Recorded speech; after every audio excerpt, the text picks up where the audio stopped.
Imagine waking up one morning and feeling an undeniable heaviness in your chest. Not because something tragic happened, but because something inside you feels unsettled. You get dressed, go through the motions, smile when you're supposed to, but deep down, there's a quiet storm brewing. It's not loud, but it's there, and you can't shake it. The thing is, you're doing everything right. You've followed the rules.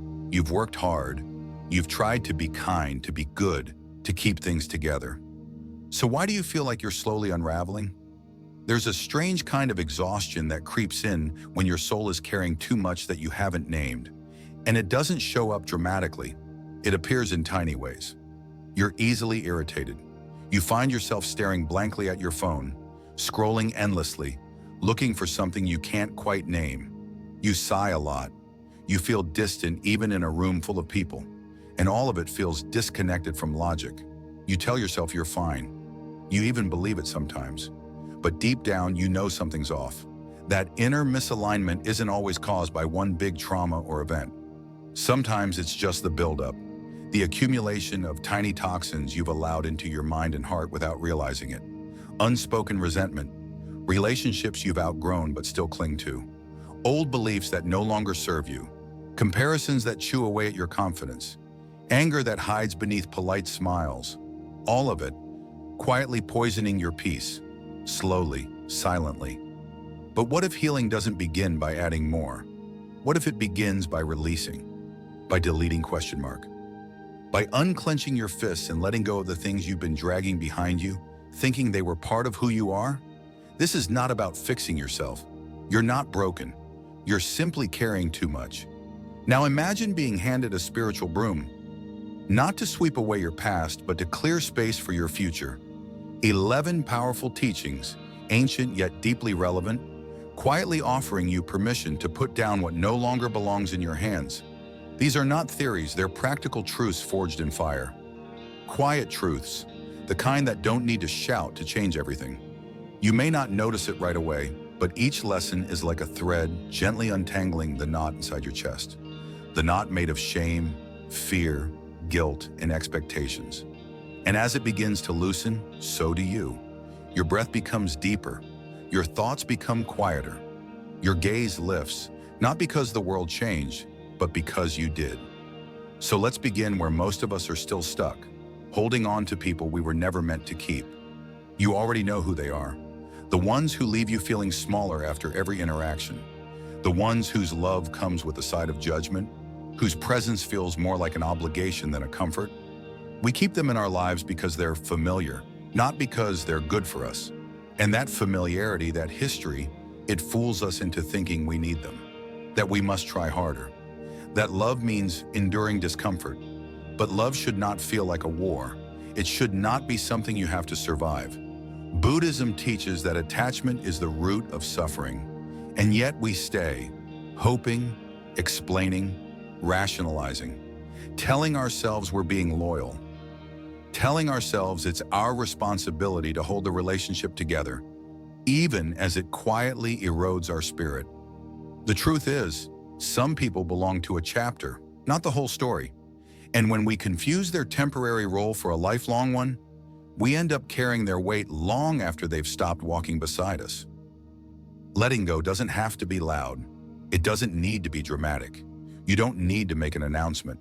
You can release someone in silence, with peace, without anger. Because real release is not about the other person, it's about reclaiming your energy. It's about choosing your peace over their chaos. There's an old story of a monk carrying a heavy sack on his back.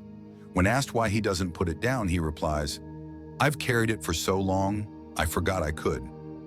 We are all that monk at some point, carrying relationships, roles, even identities that no longer serve us, simply because we forgot we could let go.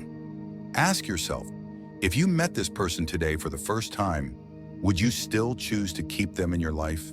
If the answer is no, then perhaps what you're holding on to is a memory, not a relationship. Letting go of someone doesn't mean you don't love them. It means you finally love yourself enough to stop bleeding for someone who doesn't stop to see where you're hurt. And maybe, just maybe, you need to hear this. It's okay to outgrow people. It's okay to choose peace over proximity. You don't owe anyone a front row seat in your life if they're not willing to clap for your healing. Now take a breath, a real one, not the shallow kind you've been doing all day. Let your chest rise, let it fall. That breath is a beginning, a quiet signal to your nervous system that you're safe, that you're here, that you're ready.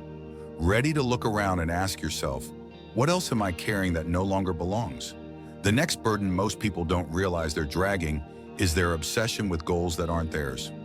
At some point, the world convinced you that success has a shape, a number in your bank account, a ring on your finger by a certain age, a job title that looks good on LinkedIn. And so, like everyone else, you started chasing. You built a life according to a checklist handed to you by someone else. But checklists don't lead to joy, they lead to burnout. There's nothing wrong with ambition. But when your goals are built from fear instead of purpose, they become chains disguised as dreams. We tell ourselves, once I get there, I'll be happy. But there keeps moving, and you keep running. You achieve something, and instead of fulfillment, you feel emptier, like you've just crossed a desert and arrived at a mirage. You're not tired because you're doing too much. You're tired because so much of what you're doing doesn't align with your soul. Your heart knows when you're off course. It whispers, then it aches, then it shuts down, and all you're left with is the pressure to perform. You do not need to abandon your dreams. You just need to ask, are they really mine?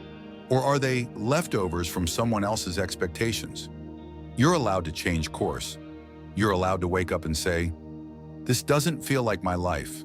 And most of all, you're allowed to let go of any goal that costs you your joy. You are not a machine. You are a human being, alive, breathing, dreaming, growing. You are allowed to bloom in your own time. You don't need to be more. You need to be more you. There's a subtle kind of exhaustion that creeps in when you spend your life trying to become someone you were never meant to be. It doesn't come from physical work or mental strain.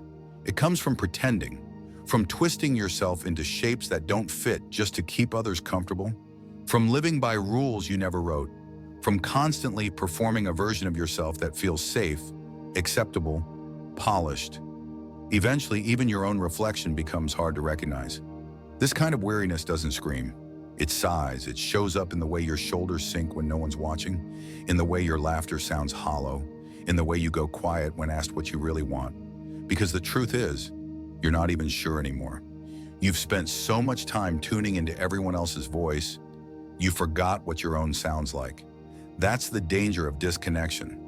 When we abandon ourselves to be accepted, we end up strangers in our own bodies. But Buddhism reminds us that you are not here to play a role. You are here to awaken, not to become a better version of someone else, but to remember the truth of who you are. So many people confuse healing with becoming more likable, more productive, more agreeable. But real healing is about becoming more honest. And honesty requires courage. The courage to say, this doesn't fit me. The courage to choose solitude over fake smiles. The courage to disappoint others rather than betray yourself. You don't need to apologize for changing, for shedding layers, for evolving beyond the version of yourself that once felt safe, but now feels suffocating. Growth is not betrayal, it's natural. The tree doesn't cling to its leaves in autumn, it lets them go, knowing that new life will follow. You too are allowed to let go of what no longer nourishes you. Ask yourself, when was the last time you did something just because it lit you up? Not because it was expected, not because it was impressive, but because it made your soul exhale? The older we get, the more we're taught to trade joy for efficiency, play for productivity, curiosity for credentials. But your spirit was not designed for spreadsheets and checkboxes. Your spirit longs to dance, to wonder, to feel fully alive. That aliveness, that spark, is your birthright.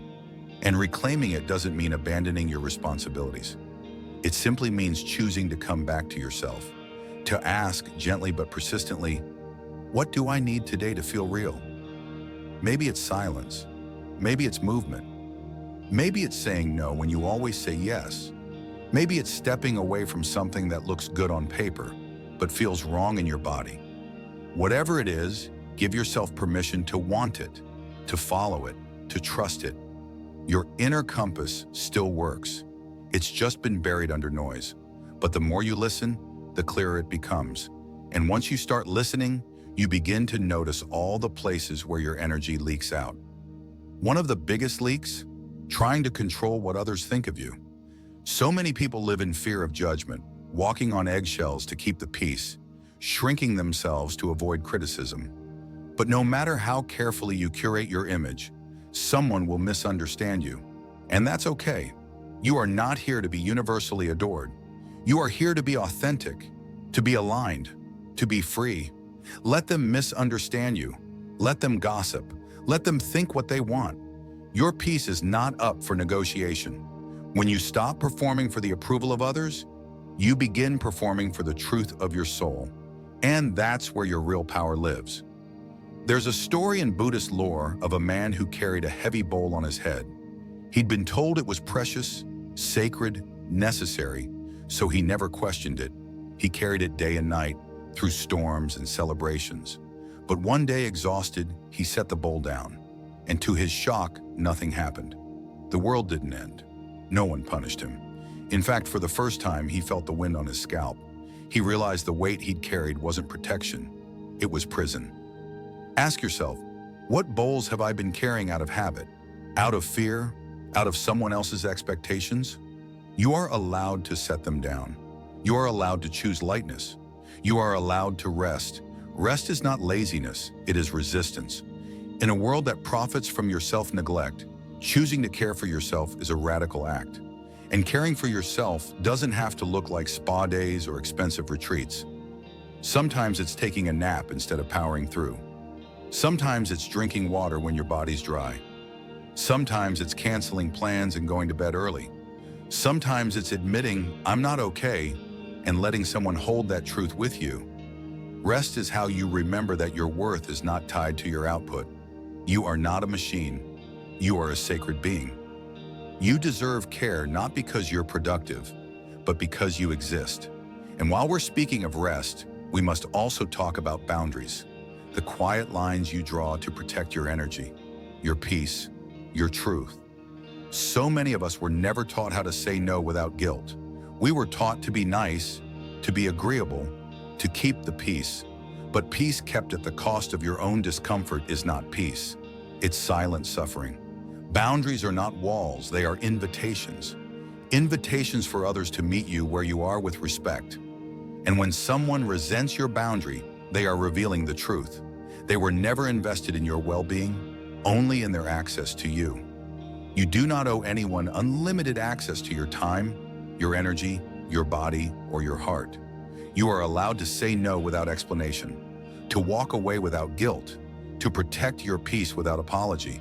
You are not being mean, you are being responsible. And the beautiful thing is, the more you protect your peace, the more space you create for joy, for real connection, for the kind of life that doesn't drain you but sustains you. So if you're tired right now, tired of pretending, tired of performing, tired of carrying what isn't yours, know this: you are allowed to rest. You are allowed to realign. You are allowed to return to yourself. Not the version others expect, not the one who smiles when she wants to scream, but the real you, the one beneath the layers, the one who knows what she needs, the one who is ready to stop chasing and start choosing. You are not behind. You are not too much. You are not broken. You are awakening. And that is the most sacred kind of becoming. There's a moment in every healing journey that feels like a cliff. You've let go of what no longer serves you, relationships that drained you, goals that weren't truly yours, beliefs that once felt safe but now feel suffocating. And suddenly you're standing in a wide open space, untethered, uncertain. You've cleared the clutter, but now you wonder, what do I fill this silence with? This is where many people turn back, not because they don't want healing, but because they didn't expect the emptiness. They thought letting go would feel like freedom, and it does, but freedom is quiet at first. It doesn't scream. It waits. It asks you to listen. And listening can be uncomfortable, especially when the voice inside has gone unheard for so long. This is the part of healing most people don't talk about, the in-between, the hollow space where the old life has fallen away, but the new one hasn't yet formed. It feels like limbo, like standing in a dark hallway, unsure which door to open. But this in-between is not a mistake. It's not a failure. It's a sacred space, a place of possibility, a blank canvas. The discomfort you feel is not emptiness, it's spaciousness. It's the room your soul needs to stretch, to breathe, to remember its own voice. And the only way to navigate this space is slowly, tenderly, with trust. You don't need to have all the answers. You don't need a 5-year plan. You just need to ask one question. What would bring me closer to truth today? Not perfection, not approval, just truth. Maybe that truth is sitting in the sun for 10 minutes. Maybe it's journaling the thoughts you've been afraid to speak aloud. Maybe it's calling someone you miss. Or maybe it's doing absolutely nothing and letting that be enough. There's a Buddhist teaching that says, when the mind is still, the heart can speak. This in-between season, the one that feels so uncertain, is actually your heart clearing its throat, getting ready to speak again. But it cannot be rushed, it cannot be forced, it can only be invited.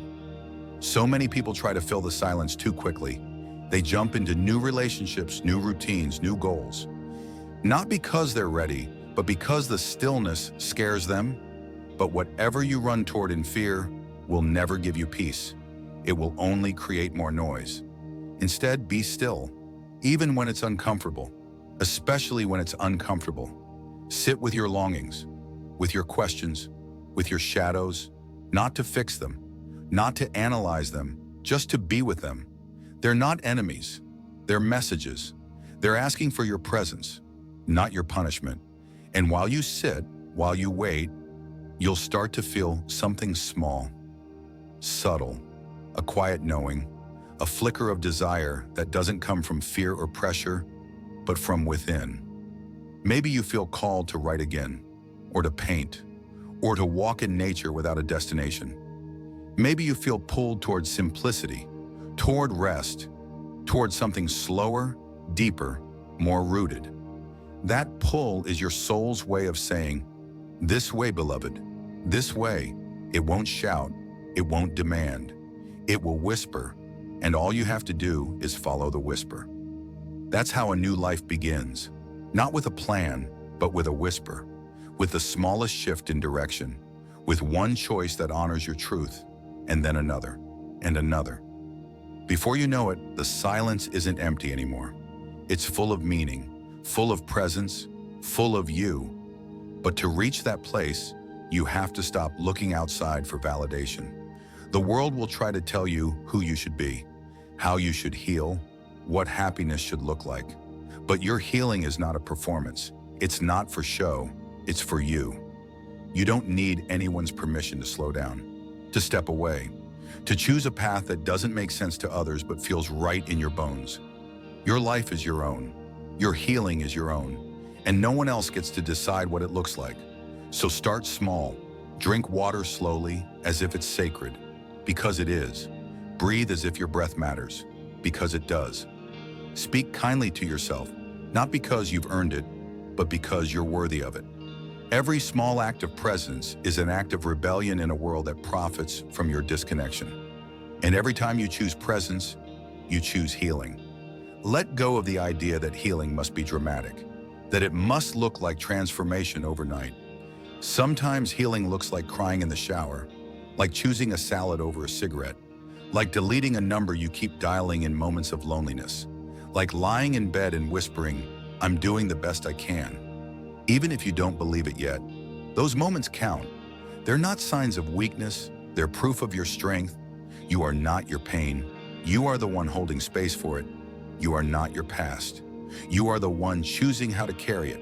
You are not your thoughts. You are the one watching them, breathing through them, returning to the moment again and again. There is no arrival point, no finish line. Healing is not a destination, it's a daily practice. 1,000 small choices, 1,000 quiet forgivings, 1,000 deep breaths, and with each one, you return to yourself.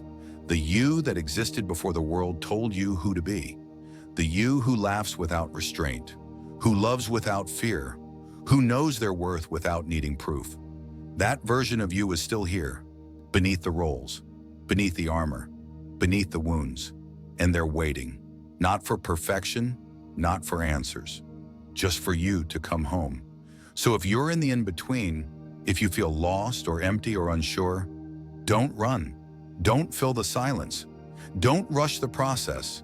Sit, breathe, listen, and trust that the life you're meant to live will rise from the quiet. You are not broken. You are becoming. You are not late. You are right on time. You are not behind. You are in the middle of something sacred. Let it unfold. There's a kind of wisdom that doesn't come from books or lectures or even years of experience. It comes from sitting with yourself in the quiet, in the dark, in the space where everything feels uncertain, and yet something inside you still chooses to stay. It's the wisdom that's born not from answers, but from questions. The kind that doesn't shout, but gently taps your shoulder and says, "You're doing better than you think." Because healing isn't always obvious. Sometimes it looks like lying awake at 2 a.m., holding your own hand through the ache. Sometimes it looks like making a different choice today than the one you made yesterday. Sometimes it's as small as stepping outside and letting the sun touch your face after days of hiding away. We live in a world obsessed with results, with transformation that can be measured and posted and praised. But some of the most powerful healing moments are invisible. They're quiet, internal. They happen when no one is watching. They're not milestones, they're moments. Moments when you feel something shift. Not everything, just a little. Enough.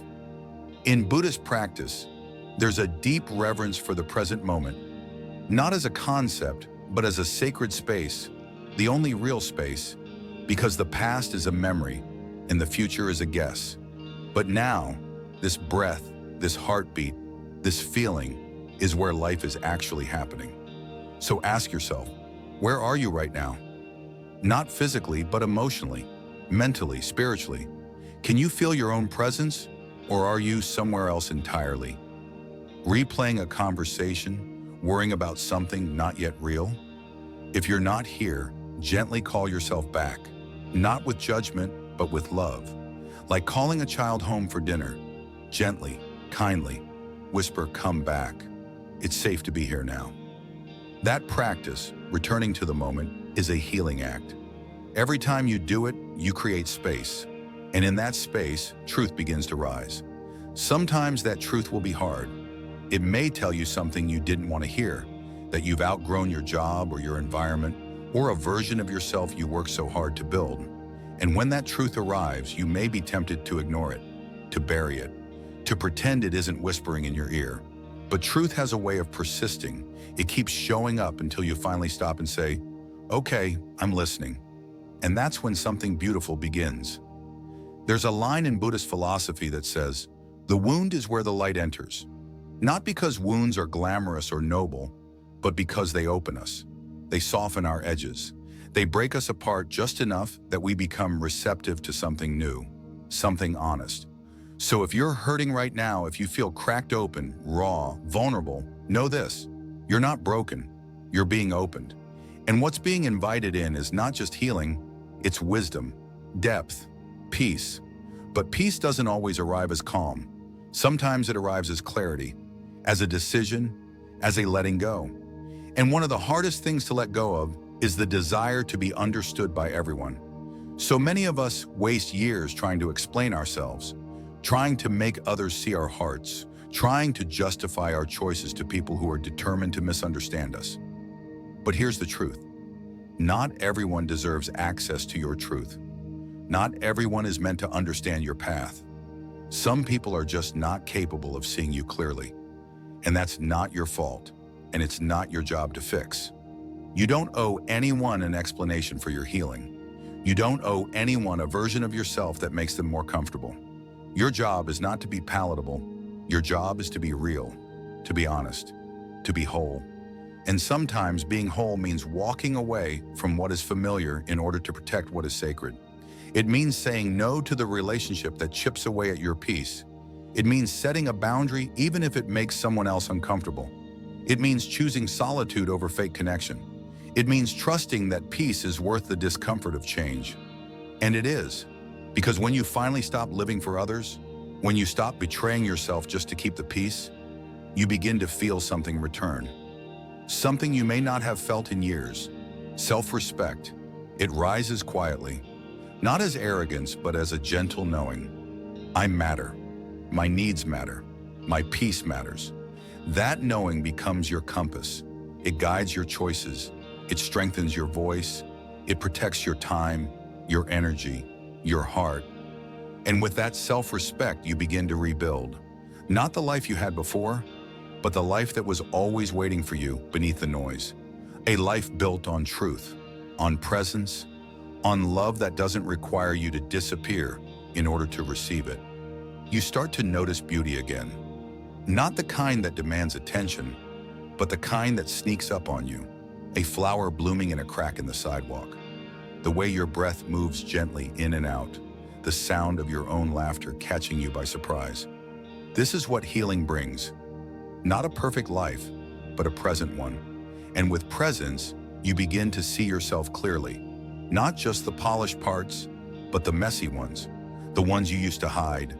The ones you thought made you unlovable. Now you see them as part of your story, not flaws, just features. You begin to speak to yourself differently. Where once you said, "Why am I like this?" you now say, "I see why I became this way."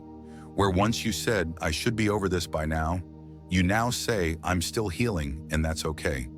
Where once you judged yourself for falling apart, you now offer yourself compassion for how long you've held it together.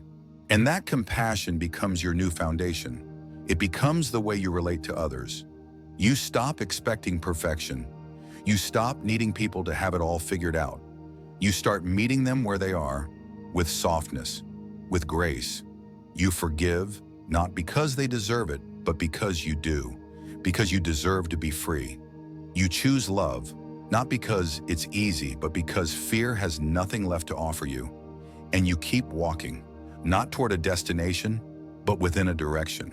The direction of wholeness, of truth, of peace, even when the path is uneven.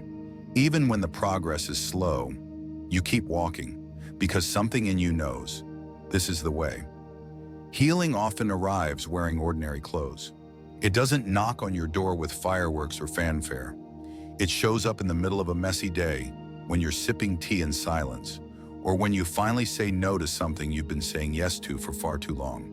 It slips into your life during the quiet in-between moments, when you're driving alone, folding laundry, or staring at the ceiling just before sleep. There in the stillness, something inside you begins to soften.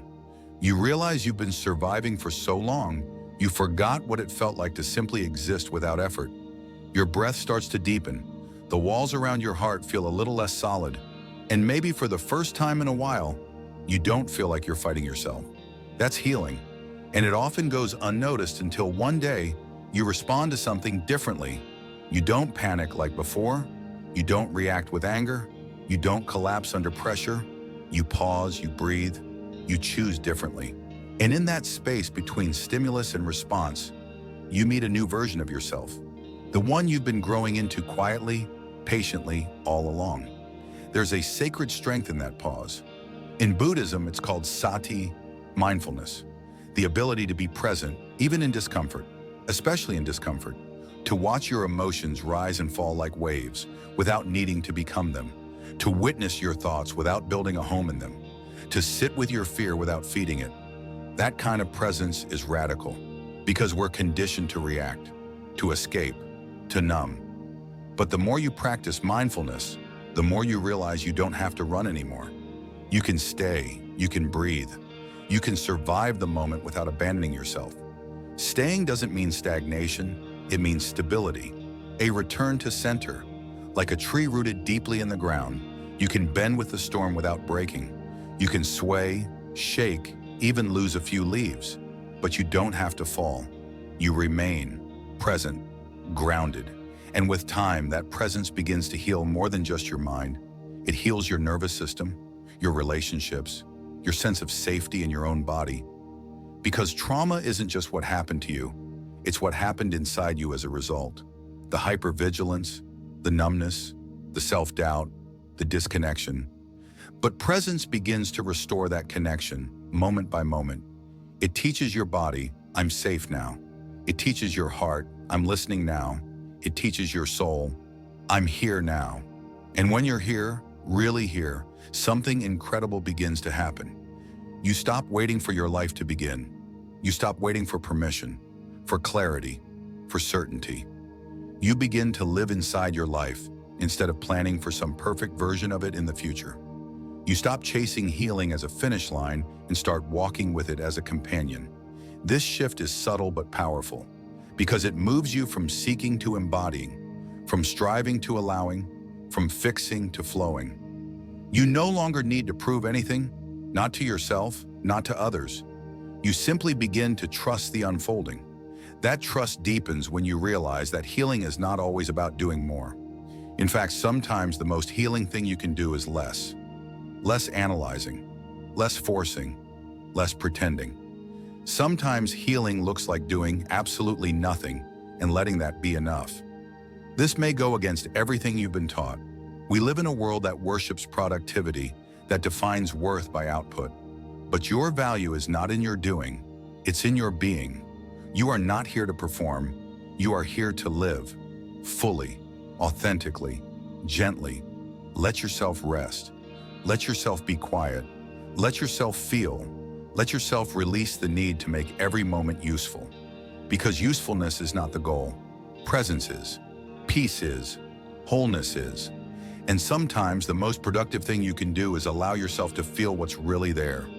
Grief that's been waiting for acknowledgement, anger that needs a voice, joy that's been hiding beneath guilt. Let it rise. Let it move. Let it speak. Feelings are not problems to solve, they are messengers. And when you stop resisting them, when you allow them to flow, they do what they're meant to do. They pass. They don't pass because you push them away. They pass because you made room for them. That's the paradox of healing. You don't get rid of pain by fighting it, you free yourself by letting it in. Not to stay forever, but to pass through. Like a wave that crashes and recedes, like a storm that clears the air. There's a quiet strength in feeling fully. And with that strength, you begin to reclaim parts of yourself that were lost along the way. The parts you silenced to survive. The parts you buried to be accepted. The parts you forgot existed. Your laughter, your curiosity, your wonder, your voice. They come back, not all at once, not dramatically, but gently, like old friends returning home. And as they return, you begin to see the world differently. You stop looking for signs that you're failing. You start noticing signs that you're alive. The way your breath feels in your chest, the way light filters through the trees, the way music makes your shoulders sway. You start paying attention not because you're trying to be mindful, but because presence has become your natural state. You've stopped waiting for life to feel magical. You've started seeing the magic in life. And that shift, that return to presence, is the greatest gift healing can offer. It doesn't guarantee that life will be easy, that people will always treat you kindly, that you'll never struggle again. But it guarantees that you'll meet life as it is, with open eyes and an open heart. That you'll stop resisting reality and start relating to it. That you'll stop running from yourself and start returning home. Home to your breath, home to your body, home to the version of you that was never broken, only buried. She's still there. He's still there, waiting. And the path to meeting them again isn't a sprint.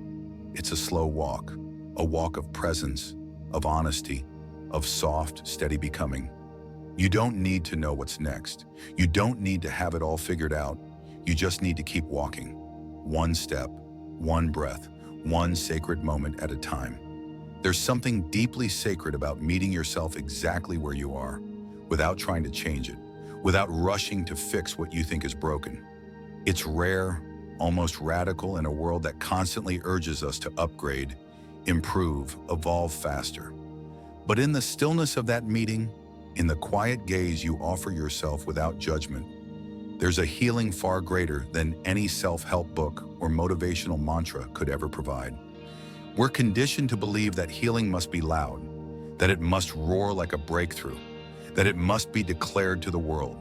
But more often, it's a whisper, a subtle shift. A breath that goes deeper than the one before. A moment when your shoulders drop and your heartbeat slows and you realize you don't have to hold everything so tightly anymore. That is healing. Buddhism teaches us to find the middle way, the balance between effort and surrender, doing and being, strength and softness. And for many of us, especially those who've learned to survive by staying busy or appearing strong, softness can feel like weakness. But real strength isn't about how much you can carry. It's about how willing you are to put things down when they start to hurt you. You don't have to prove your worth by holding the weight of the world on your back. You don't need to earn rest. You don't need to be exhausted to justify slowing down. You are allowed to soften, to breathe, to care for yourself simply because you are here. And being here is enough. Somewhere along the way, many of us learned that love is conditional, that care must be earned, that we have to be productive, positive, pleasing. And so we built entire identities around those roles. We became the helper, the achiever, the peacemaker. But sometimes the cost of maintaining that identity is your peace. Sometimes healing is the act of stepping out of character, of saying, I'm tired of performing, of letting yourself be messy and moody and real. Not because you want to be that way forever, but because pretending is far more exhausting than feeling. You are not too much. You are not too sensitive. You are not a burden. You are a human being learning how to be fully alive in a world that often rewards numbness. And you're doing the best you can. Healing asks that you believe that even when it doesn't feel like enough, there's a beauty in slowing down long enough to notice what's really happening inside of you. To pause and ask, what am I carrying today that doesn't belong to me? Maybe it's someone else's expectation. Maybe it's guilt from a choice you made years ago. Maybe it's fear inherited from a parent or a community. Maybe it's a story that was never yours but felt safer to believe than the truth. Let it come up. Let it be seen. Healing starts with recognition. The truth can't free you if it's buried. So much of our pain lingers, not because it's unsolvable, but because we've never been given permission to look at it closely, to ask it questions. Ask your pain, what are you protecting me from? Ask your fear, when did you first show up in my life? Ask your anxiety, what are you trying to prepare me for? Often these feelings aren't enemies. They're protectors. Outdated ones maybe, but protectors nonetheless. And when you see them as such, they soften. You soften. You stop resisting them and begin to hold them. And in that holding, you heal. There is no shame in needing time, in needing space, in needing help. Healing is not linear. It's layered. You don't move from broken to fixed in a straight line. You circle back. You repeat lessons. You find new meaning in old pain. You outgrow beliefs you once clung to. And sometimes the lesson you thought you learned shows up again. Not because you failed, but because there's still more to understand. Buddhism invites us to live in this space of curiosity instead of judgment, to meet each moment, each feeling, each setback with the question, what is this here to teach me? Not, why is this happening to me? But, what is this inviting me to see? That question changes everything. It shifts you from victim to witness, from shame to compassion, from resistance to release. And when you begin to release expectations, resentments, old identities, you create space. And in that space, something new begins to grow.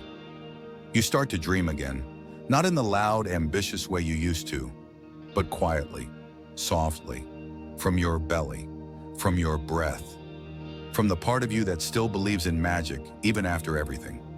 Maybe you dream of peace, of still mornings, of honest relationships, of creating something beautiful, not for applause, but because it brings you joy. Maybe you dream of being held, of being seen, of being loved without needing to earn it. Maybe your dream is simply to feel safe in your own skin again. That dream is valid. That longing is sacred. Let it guide you. Let it pull you forward one small, tender step at a time. And if you find yourself looking back at old pain, old versions of yourself, do it with love. Don't rush to close the door on your past. Visit it gently. Hold its hand. Thank it for surviving. Then let it rest. You've carried it long enough. You're not who you were, and that's a good thing. You're softer now, slower, wiser, more aware of what matters and what doesn't. You've learned how to sit with discomfort, how to choose silence over reaction, how to honor your no as much as your yes. And maybe most importantly, you've learned how to stay. To stay with yourself when it hurts, to stay when you don't have answers, to stay when you'd rather run. That kind of staying is holy. It builds trust with your nervous system, with your heart, with the parts of you that still flinch at the sound of abandonment. You are no longer abandoning yourself. You are showing up again and again. And that, more than anything else, is the root of all healing. So when doubt whispers that you're not making progress, remind yourself, I stayed. When fear tells you you're not strong enough, remind yourself, I stayed. When old pain resurfaces and tries to drown you, remind yourself, I stayed. You didn't run, you didn't numb, you didn't pretend, you stayed. And that is everything. There's a quiet transformation that happens when you realize you don't have to chase after life to receive its beauty, that you don't need to force healing to feel whole, that you don't need to have all the answers to begin moving forward. This transformation doesn't happen all at once. It doesn't arrive with trumpets or grand revelations. It unfolds in the smallest shifts, like choosing to pause before reacting, like feeling the warmth of sunlight on your skin and actually noticing it, like forgiving yourself for something you've carried for far too long. Healing isn't a single event. It's a series of small mercies you offer yourself again and again. And one of the most profound mercies is learning how to live without urgency. We've been taught to hurry to grow, hurry to get over things, hurry to become someone that looks more put together, more successful, more loved. But healing, real healing, cannot be rushed. You can't speed up your soul's timing. You can't schedule peace. It doesn't arrive on demand. It arrives when it's invited, when the soil is ready, when you've made space for it by unclenching your grip on how things should be. Buddhism teaches us to find peace in each moment, not in some imagined future where everything is perfect. That future, it's a mirage, a trick of the mind that keeps us always reaching, never arriving. Meanwhile, life, real life, is happening here, in the stillness between your breaths, in the way your eyes soften when you remember you don't need to prove anything today, in the way your body exhales when you decide that rest is not something to earn, but something to receive. When you begin to trust the present moment, something inside you begins to relax. You stop waiting for a breakthrough to feel better. You ...